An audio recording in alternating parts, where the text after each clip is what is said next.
कोई भी शहर, कोई भी स्टेट, कोई भी देश एक समय पर नहीं था। तब क्या था? सिर्फ पृथ्वी थी, फिर पृथ्वी भी नहीं थी, कई बिलियन साल पहले, कई अरब साल पहले। तब क्या था? एक जलता हुआ ये खंड था जो टूटा था अपने माद्र ग्रह से। दो टुकड़े हुए थे ना, एक चांद जो बाद में बना, एक धरती, राइट? तो जब धरती नहीं थी तो धरती कहां थी? जब धरती नहीं थी तो कहां थी?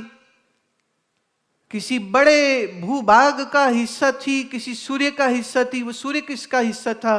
सूर्य उस आकाशीय गंगा का हिस्सा था, उस मिल्की वे का हिस्सा था। मिल्की वे इस ब्रह्मांड का हिस्सा है, ब्रह्मांड इस अनंत ब्रह्मांड का हिस्सा है, अनंत ब्रह्मांड उस परमात्मा में है। तो घर कहां हुआ मेरा फिर?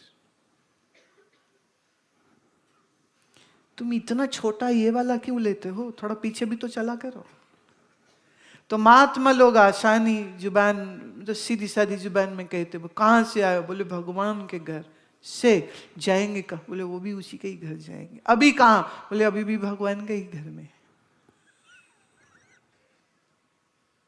नॉन ट्रांसफरेबल सिचुएशन है। इंद्र जो आपकी भुजाओं का देवता है, बोले ये कब से है? तो कहा एंशंट है, पुराना है। वृद्ध, वृद्ध माने पुराना, बूढ़ा, एंशंट। स्वस्ति न पूषा विश्ववेदाः। पूषा, अब देखिए ऋषि खंड से उठ के ना ब्रह्मांड की ओर जा रहे हैं। पहले बात की इंद्र की, अब बात करते हैं पूषा। पूषा अर्थात सूर्य। स्वस्ति नहा, स्वस्थ रहे, स्व अस्त, स्व में स्थित रहे। कौन? सूर्य। सूर्य का धर्म क्या है? रोशनी देना। सूर्य का धर्म क्या है? प्रकाश देना। तो ऋषि कह रहा है यह सूर्य मुझे हमेशा प्रकाश देता रहे।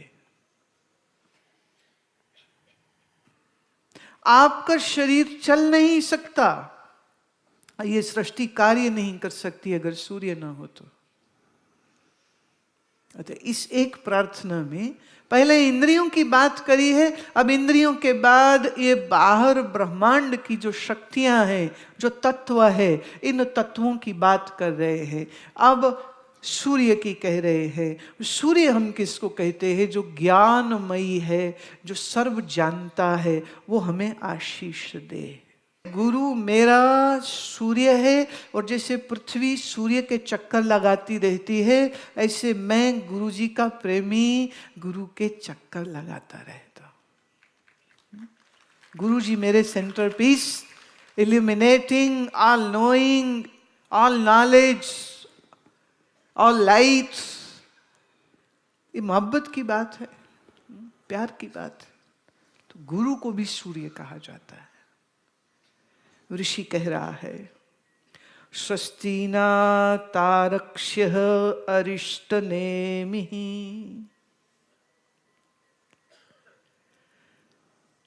ये पवन की जो शक्तियां हैं, ये कभी मेरे विपरीत न हो जाए, मुझे कष्ट न दे, मुझे उनसे कभी नुकसान, अरिष्ट न हो जाए। अब वायु से अरिष्ट, एक तो है वायु जो बाहर चल रही है,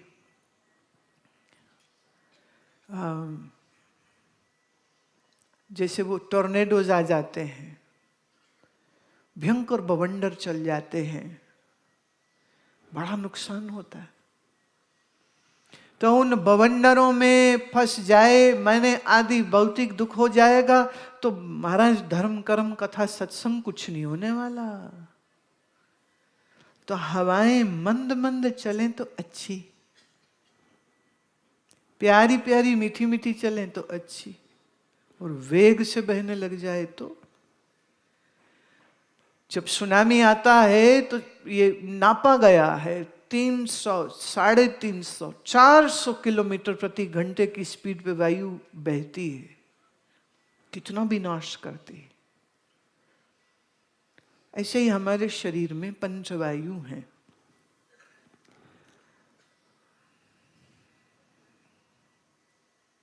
जो पहली बार आए हैं उनको मैं कहूंगी कि आप थोड़ा सा इससे संबंधित जो उपदेश है, जो ज्ञान है, उसको पढ़ना आपके लिए अच्छा रहेगा। तो विचार चंद्रोदय या भगवद गीता या योग पे जहाँ चर्चा मैंने की है, वहाँ विस्तार से पंचवायु के बारे में बात आती है। आप थोड़ा वहाँ थोड़ा उसको ज्ञान वहाँ से अर्जित करिए, थोड़ा स्टडी वो करिए। प्राण अपान व्यान उदान समान, ये पंचवायु शरीर में है। तो शरीर के अंदर चलती है पंचवायु भी मुझे आशीर्वाद दे, और जो बाहर वायु चल रही है वो भी मुझे आशीर्वाद दे। जब अंदर की वायु बिगड़ जाए, जैसे प्राण वायु बिगड़ जाए तो ब्रेन स्ट्रोक्स हो जाते हैं, हार्ट स्ट्रोक्स हो सकते हैं। अपान वायु बिगड़ जाए तो ऑर्गन्स जो वो नीचे की ओर गिरने शुरू हो जाते हैं। यूट्रस से लेके सर्विक्स से लेके पुरुष के शरीर में प्रोस्टेट ग्लैंड की दिक्कतें सारी अपान वायु के बिगड़ने की वजह से होती। तो शरीर स्वस्थ रहे, शरीर में ये जो पंचवायु है ये स्वास्थ्यवर्धक होए, इनसे रोग न हो जाए, ये बैलेंस में चले, और जो बाहर वायु चल रही है ये भी सुखकारी होए, ये भी हमें कष्ट न दे। स्वस्ति न बृहस्पति ही ददातु। कोई पंडित जी अगर बैठे हो और ये श्लोक सुन रहे हो तो उनको लगेगा अरे तो बृहस्पति ग्रह की बात कर रहे हैं कि ग्रह बृहस्पति जो है वो हमें आशीर्वाद देवे। वो चार्ट देख के ना कई बार बोलते हैं अरे तुम्हारा बृहस्पति बड़े वीक है, तुम ना बृहस्पति का नग पहन लो पहली अंगुली में, पीला स्टोन। हमारे एक बड़े विद्वान वो कहते अगर पीला स्टोन पहनने से बृहस्पति जी प्रसन्न हो जाते हैं तो फिर दाल भी पीली खा, चावल भी पीला खा, रोटी भी पीली खा, कार भी पीली कर ले, कपड़े भी पीले पहन ले, पानी पिए तो वो भी पीला पी। अरे बृहस्पति का अर्थ है बुद्धि के देवता।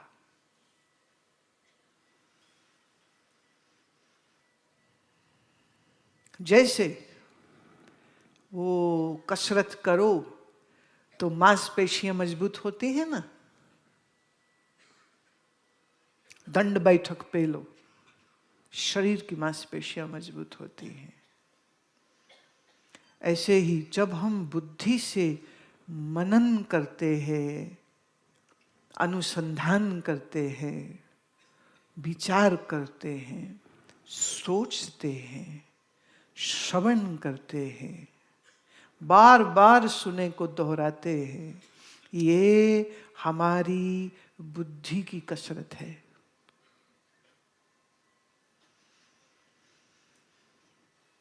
जैसे आप बराबर व्यायाम योगासन करते रहे तो शरीर स्वस्थ रहता है, ऐसे बराबर श्रवण मनन करते रहने से, शास्त्रों का श्रवण करने से, महात्मा का श्रवण करने से, शास्त्रों को सुनने से, समझने से, पढ़ने से हमारी बुद्धि विकसित होती है, बलिष्ठ होती है, बलवती होती है।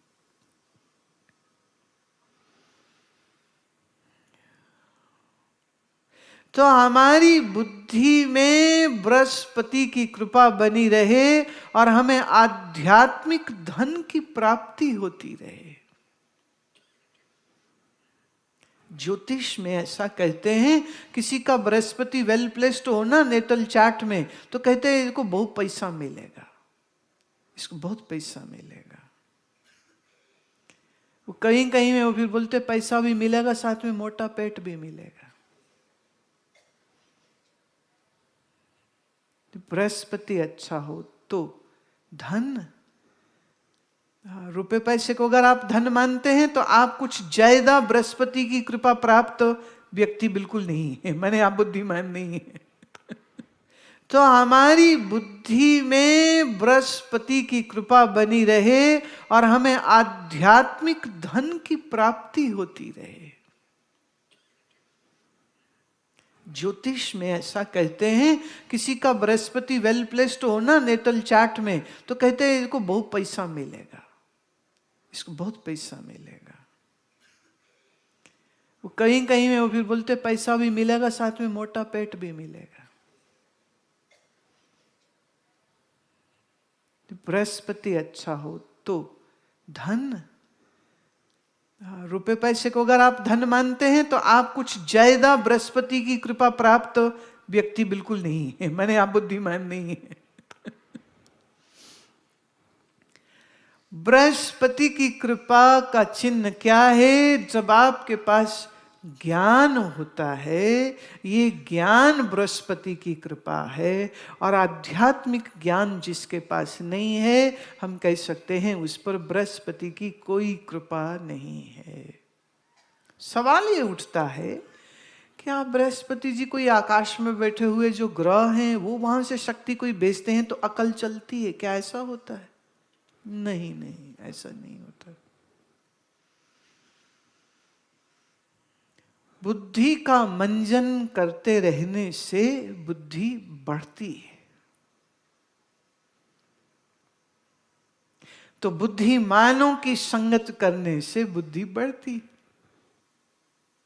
भाई जिम में चला जाए तो वहां भी ट्रेनर होता है ना, ट्रेनर जो जो बताए वो करते चले जाओ, 6 पैक आप बन जाएंगे, वजन घट जाएंगे। वो कहते ट्रेनर होना चाहिए, अच्छा सब हो जाता है। ऐसे ही जो बुद्धिवान है, जो विद्वान है, जो महात्मा है, जो प्रज्ञावान है, जब आप उनकी ट्रेनिंग में रहते हो ना तब बुद्धि बढ़ती है। साल में सिर्फ 5 दिन आने के साथ बुद्धि नहीं बढ़ती, और खाली ऋषिकेश में आ जाने से भी बुद्धि नहीं बढ़ती है। निरंतर संगति होनी चाहिए, निरंतर संगति होनी चाहिए। किसकी? बुद्धि की, ज्ञानियों के संग संगति बैठाइए।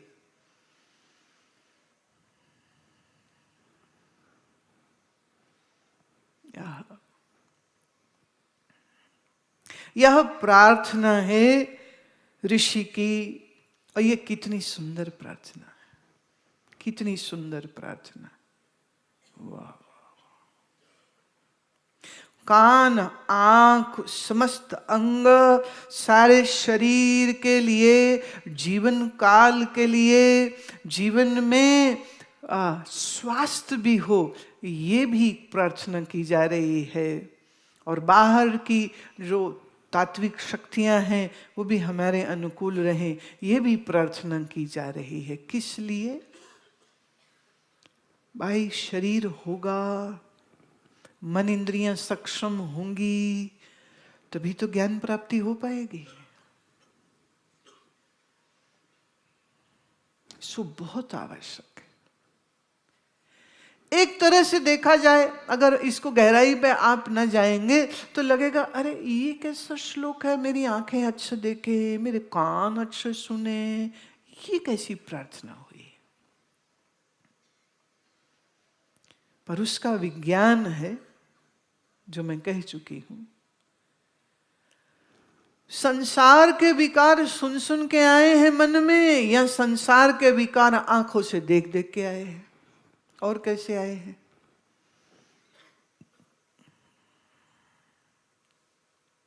अभी कुछ दिन पहले भारत के जो उपराष्ट्रपति हैं, उन्होंने एक सभा में ये बात कही कि आप लोगों ने अपने बच्चों को जो स्मार्टफोन्स दिए हैं, उन स्मार्टफोन्स में बच्चे पोर्नोग्राफी देख रहे हैं, नंगी अश्लील फिल्में देख रहे हैं। उस पर कोई कंट्रोल नहीं है, व्हाट्सएप, फेसबुक, इंटरनेट को इस्तेमाल करके वो पोर्न देख रहे हैं, और देखने के बाद उन्हीं क्रियाओं को करने की उनकी इच्छा बनती है, और उससे बिल्कुल कम उम्र के बच्चे बड़ी गंभीर क्राइम्स को आज कर रहे हैं। एक बहुत चिंता का विषय है। लोग बड़ी शान समझते हैं हमारे बच्चे के पास स्मार्टफोन है, पर ये स्मार्टफोन आपके बच्चे को बेवकूफ बना रहा है। आप देखिए, जब तक मोबाइल फोन नहीं आया था, कम से कम 20 नंबर नहीं तो 10 नंबर फोन नंबर आपको जुबानी याद थे या नहीं?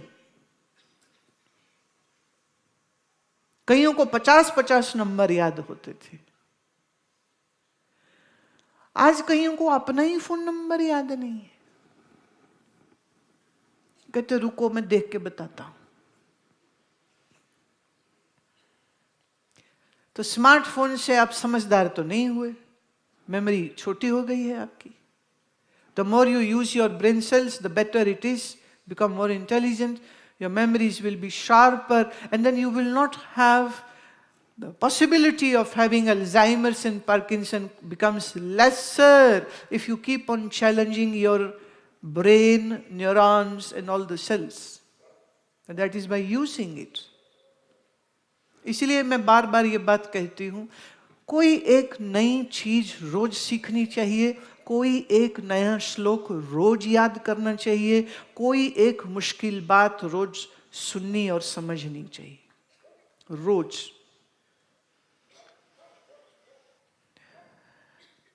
देखिए, पहले हम सोच रहे थे कि शिविर में हम ऐसा करते हैं कि चलो थोड़ा भजन गाएंगे, थोड़ा कीर्तन कर देंगे, थोड़ा बहुत। एक बार अमृतसर में बड़ी मजेदार बात है, किसी के घर में मैं सत्संग कर रही थी, 30-35 साल पुरानी बात है। कोई 2 घंटे सत्संग चला, फिर सत्संग खत्म हुआ तो मैं अंदर, उनका कमरा था, मैं वहां बैठी थी, तो एक माता जी आके मेरे पास बैठी, वहीं थी, वो अंदर ही थी सत्संग में, तो अभी आके मेरे पास कमरे में बैठी तो कहती फिर कोई भगवान की बात सुनाओ। I was speechless. मैं 2 घंटे किसकी बात कर रही थी, अब कौन से भगवान की बात सुनाऊं मैं इसको? बड़ी मुश्किल। ऐसे बेहोश सो रहे आदमी को हम क्या कहें? सामने बैठ के न सुन पाए उसको क्या कहें? पर बहुत से लोग अभी इसी कोटि में होते हैं, वो खाली दर्शन करके खुश हो जाते हैं, बड़े ही खुश होते, गुरु जी दिख गए, बस बात ही खत्म। और क्या लेना हमने, आशीर्वाद मिल गया। पता उन्होंने ना मेरी ओर देखा था, मैं किसी को बुला रही थी, इधर आओ, सामने कोई बैठे थे, बोले देखो उन्होंने हमको देख के ऐसे ऐसे हाथ भी कर दिया था उन्होंने, मैं बुला रही थी किसी को, पर वो दिल खुश हो। छोटे बच्चे हैं, छोटे बच्चे। बुद्धि का विकास कैसे होगा? तो बुद्धि का विकास भी है जब आप ज्ञान श्रवण करते हैं, और ये नया भी है तो मन, अरे ये क्या बोला इन्होंने।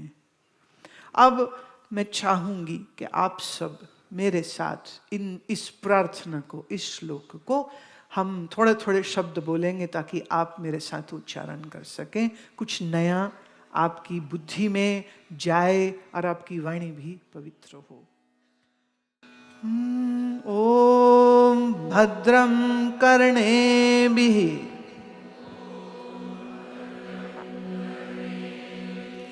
शृणुयाम देवाः भद्रं पश्येमाम अक्षभिः यजत्राः अक्षभिः यजत्राः स्थिरैरङ्गे तुष्टवागं सः स्थिरैरङ्गे तुष्टवागं सः तनुभिः वेश्याम देवहितं यदयायुः तनुभिः वेश्याम देवहितं यदयायुः स्वस्ति न इन्द्रः वृद्धश्रवाः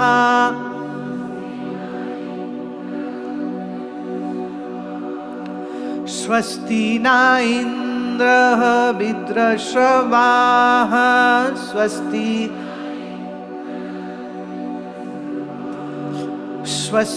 न पूषा विश्ववेदाः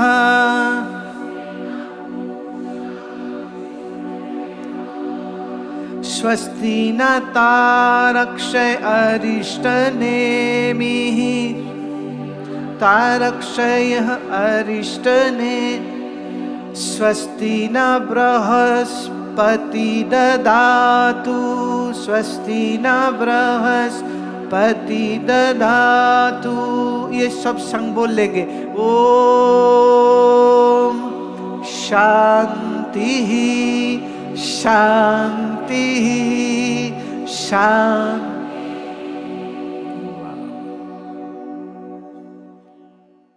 ये श्लोक कल सुबह जिसको याद हो जाए वही अंदर आए।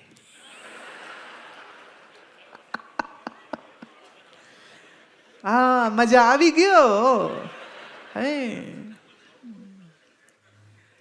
बहुत सरस छे मंत्र है। तुम कहोगे लो जी सारी जिंदगी तो पढ़ी नहीं, अब कहां से संस्कृत हम पढ़ लेंगे। क्यों नहीं पढ़ लेंगे? ये कभी नहीं बोलना नहीं कर सकते, सब करेंगे। भावना मन में आनी चाहिए। ये दैव तुल्य वाणी है संस्कृत भाषा। तो इसका एक अपना मीटर है, इसका एक अपना ढंग है, एक लहजा है, एक तरीका है। वाह वाह। महात्माओं की देखो कितनी कृपा है, शास्त्रों की ये कितनी कृपा है हम लोगों के ऊपर कि हम लोग ये सब वचनों को पढ़ रहे हैं, सुन रहे हैं, समझ रहे हैं। ये तो कृपा है ना। देखिए जहां बहुत लोग आए उसको मेला कहते हैं, नहीं तो जहां इतने लोग आए तो देखने वालों को तो मेला ही लगता होगा ना, जिसे ना समझ हो। आज वैसे एक सुबह में कुछ लिख रहे थे, कुछ आ रहा था तो आओ सहियो, सहियो मतलब दोस्त सहेली, आओ सहियो चल मेले चलिए। मेला लग गया पारा, पारा मतलब बहुत बड़ा मेला लगा है। सुनिया है कोई जोगी आया, जोगी लगदा प्यारा। मेला लगा है, मेले में सुना कोई जोगी, माने कोई जोगी आया है। जहां आके लोग मिलते हैं उसको मेला कहते हैं। जहां लोग आके मिले उसे मेला कहते हैं। सुने आए कोई जोगी आया, जोगी लगदा प्यारा। जोगी सोना दिल नू पावे, मन मेरे दी पीड़ हटावे, अपने ही वर्गा रंग लगावे, जोगी लगदा प्यारा। आओ सैयो चले मेले चलिए, मेला लगे पारा। आओ सैयो चले मेले चलिए, मेला लगे पारा। आओ सैयो चले मेले चलिए, मेला लगे पारा। आओ सैयो चले मेले चलिए, मेला लगे पारा। सुने आए कोई जोगी आया, सुने आए कोई जोगी आया, जोगी लगदा प्यारा। आओ सैयो चले मेले चलिए, मेला लगया पारा। आओ सैयो चल मेले चलिए, मेला लगया पारा। आओ सैयो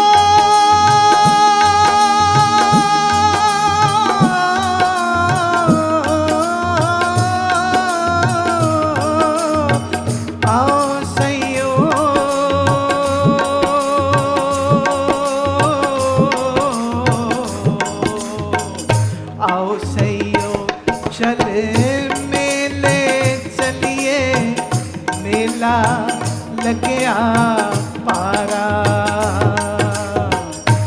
आओ सैयो चल मेले चलिए, मेला लगया पारा। सुने आए कोई जोगी आया, सुने आए कोई जोगी आया, जोगी लगदा प्यारा। आओ सैयो चल मेले चलिए, मेला लगया पारा। आओ सैयो चल मेले चलिए, मेला लगया पारा।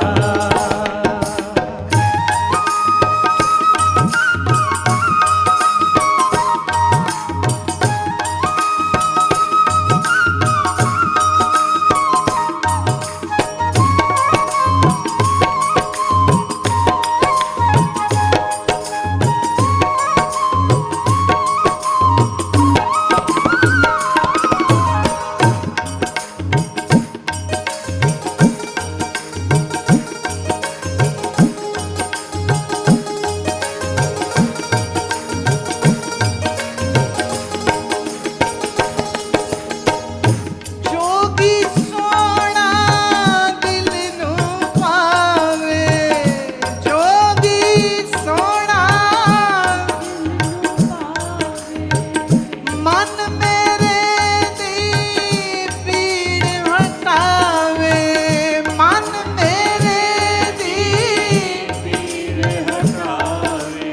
अपने वर्गा रंग चढ़ावे, अपने वर्गा रंग चढ़ावे, जोगी लगदा प्यारा।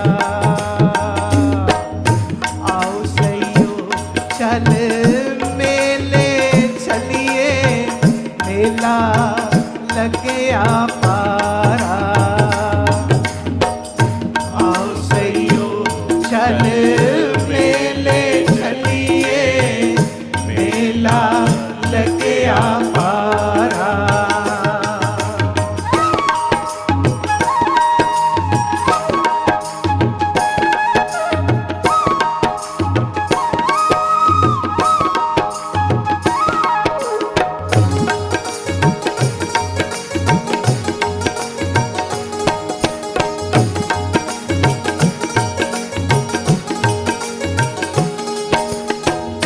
रंग चढ़दा है ओले ओले, रंग चढ़दा है ओले ओले, मन बस आवे ओले ओले, मन बस आवे ओले ओले। तू रखी भरोसा प्यारा, रखी भरोसा प्यारा। आओ सैयो चल मेले चलिए, मेला लगया पारा। आओ सैयो चल मेले चलिए, मेला लगया पारा। सुने आए कोई जोगी आया, सुने आए कोई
सैयो चल मेले चलिए, मेला लग गया पारा।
प्यारा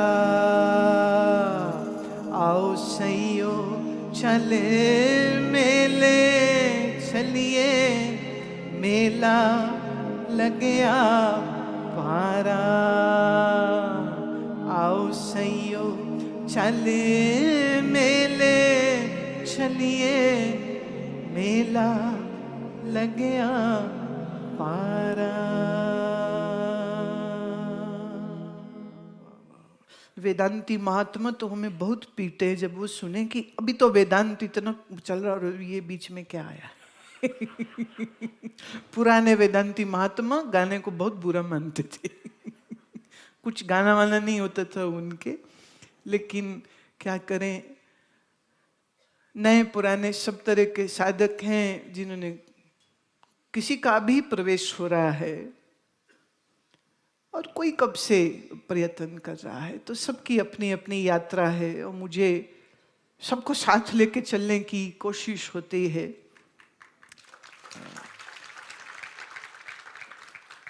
देखो, अगर मैं बिल्कुल आसान आसान बोलूं तो तुम कहोगे तो ये तो सब हमें पता ही है।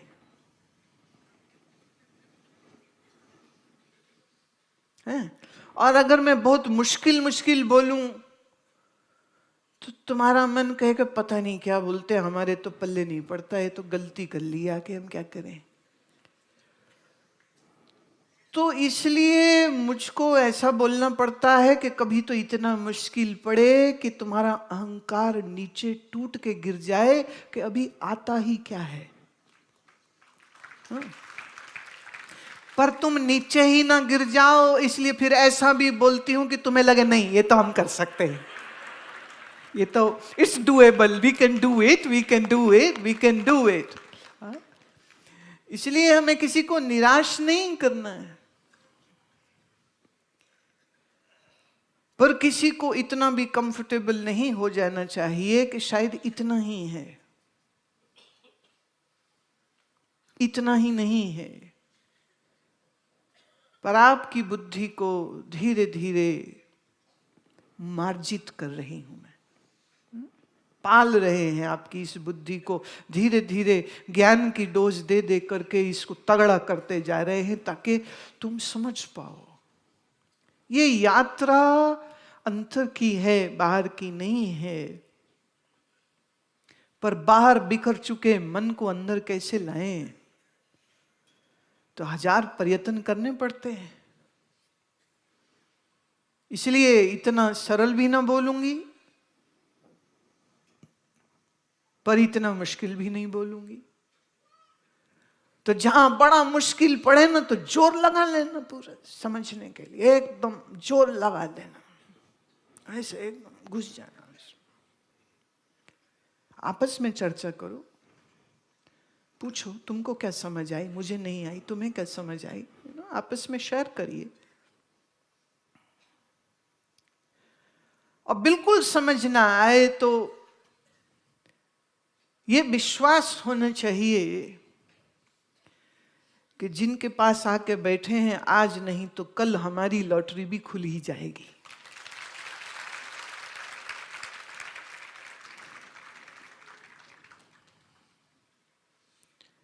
इस यकीन, इस विश्वास के साथ तुम बैठ करके सुनना है इसको। अमृत बिंदु उपनिषद का आज तो मंगलाचरण मूल रूप से बहुत सी चीजों को स्पष्ट करता है, इसलिए आज उतना ही लिया है। और फिर कल सुबह से हम इसको थोड़ा श्लोकों को आगे बढ़ाएंगे, पर मुझे इसमें आपकी बहुत सहयोग चाहिए। इसी के साथ अभी वाणी को विश्राम देते हैं।